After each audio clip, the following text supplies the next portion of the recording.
ঢেঁকি শাক হলো এক ধরনের ফান জাতীয় উদ্ভিদ, যার বংশবিস্তার প্রাকৃতিকভাবেই প্রাচীনকাল থেকে হয়ে আসছে। ডাইনোসরের যুগ বা তার আগ থেকেই এই ঢেঁকি শাক ফান জাতীয় উদ্ভিদ হিসেবে পরিচিতি লাভ করে আসছে। বিশেষ করে বাংলাদেশ এবং ভারতে এই ঢেঁকি শাকের আবির্ভাব বেশি দেখা দিচ্ছে।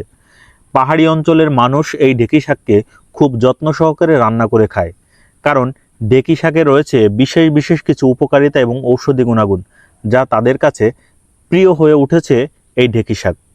আসুন আজ আমরা ঢেঁকি শাকের কয়েকটি উপকারিতার কথা জেনে নিই। ঢেঁকি শাকে প্রচুর পরিমাণে ভিটামিন এ এবং ভিটামিন সি রয়েছে, যা শরীরের রোগ প্রতিরোধ ক্ষমতাকে আরও শক্তিশালী করতে সাহায্য করে। এছাড়াও ঢেঁকি শাকে রয়েছে ইনফ্লেমেটরি উপাদান, যা শরীরের প্রদাহ এবং শরীরের জ্বালাপোড়াকে নিয়ন্ত্রণ করতে সাহায্য করে। যদি কারো পেটে সমস্যা হয়ে থাকে অথবা বদহজম হয়ে থাকে, সে যদি নিয়মিত এই ঢেঁকি শাককে খায়, তাহলে তার পেটের যে বদহজম রয়েছে অথবা তার যে গ্যাসের সমস্যা রয়েছে সেটাকে সারিয়ে তুলতে সাহায্য করবে। প্রচুর পরিমাণে ফাইবার রয়েছে এই ঢেঁকি শাকে। আপনি যদি ডায়াবেটিক্সে ভুগে থাকেন, আপনি যদি ডায়াবেটিক্সে আক্রান্ত হয়ে থাকেন, তাহলে নিয়মিত ঢেঁকি শাক খেতে পারেন। যদি আপনি অন্তত সপ্তাহে 3 দিন করে এই ঢেঁকি শাককে খান, তাহলে আপনার ডায়াবেটিক্সকে খুব সহজেই নিয়ন্ত্রণে আনতে সাহায্য করবে।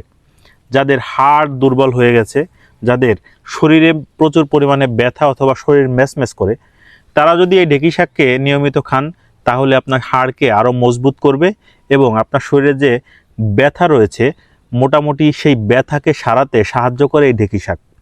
ঢেঁকি শাক খাওয়ার বিভিন্ন নিয়ম রয়েছে, যদি আপনি সেভাবে রান্না করে খেতে পারেন অথবা ভর্তা করে খেতে পারেন। বিশেষ করে অনেকে এই ঢেঁকি শাককে ঝোল করে রান্না করে খায় অথবা হালকা তেলে ভাজি করে খায়। এছাড়াও কচি ঢেঁকি শাককে সংগ্রহ করে সেটাকে আপনি সকালবেলা ভাজি করে ভর্তা করেও খেতে পারেন। বিভিন্নভাবে এই ঢেঁকি শাককে খাওয়া যায়, আপনি যে কোনোভাবেই খান না কেন তাতেই আপনি উপকার পেতে সক্ষম।